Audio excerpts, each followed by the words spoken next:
and you're facing stiff competition from Chinese tech giants there and beyond. What should U.S. policymakers know about competing with China? There's a lot of conversations about US and China. The competition is fierce. When you look at areas like AI and quantum computing, where we are investing a lot, the Chinese companies are neck to neck.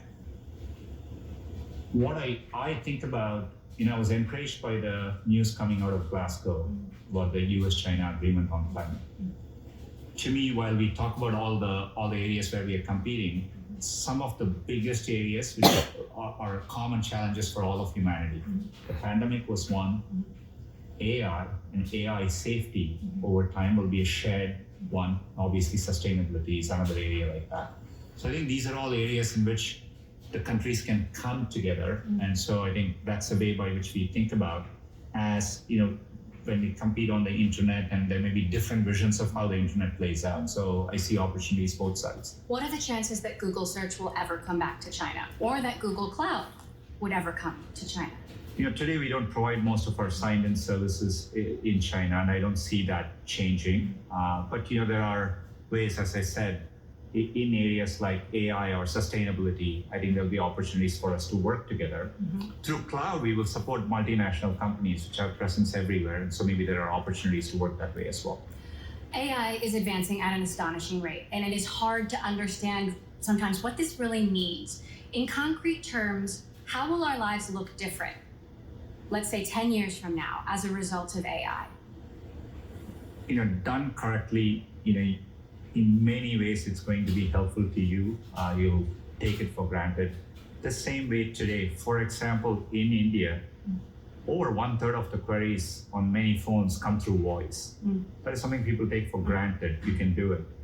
So over time, you'll expect to speak and be able to understand any language in the world. And those are all ways it's going to make it better. You may go to a doctor's office and go through a scan, and the system may be prioritizing for the radiologist so that they don't miss some important things, maybe giving them a second opinion.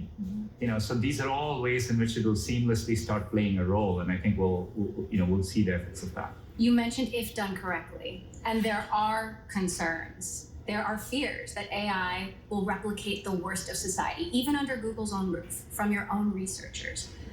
What scares you most about AI? What keeps you up at night? It's the most profound thing we are working on as humanity, and anytime you're developing technology, there is a dual side to it. I think the journey of humanity is harnessing the benefits while minimizing the downsides. The good thing with AI is it's both going to take time. I think I've seen more focus on the downsides early on than most of the technology we've developed. So in some ways, I'm encouraged by how much concern there is. And you're right, even within Google, people think about it deeply. We publish a lot of research. I think it's more important that there are outside academic institutions, governments, nonprofits looking at this issue as well. So I think it'll be an issue which will have a lot of attention, which gives me a lot of comfort as well. You said you'd pick up some new hobbies in the pandemic. What did you start? Cooking pizza, just learning to cook, which I was never good at. I've gotten a little bit better.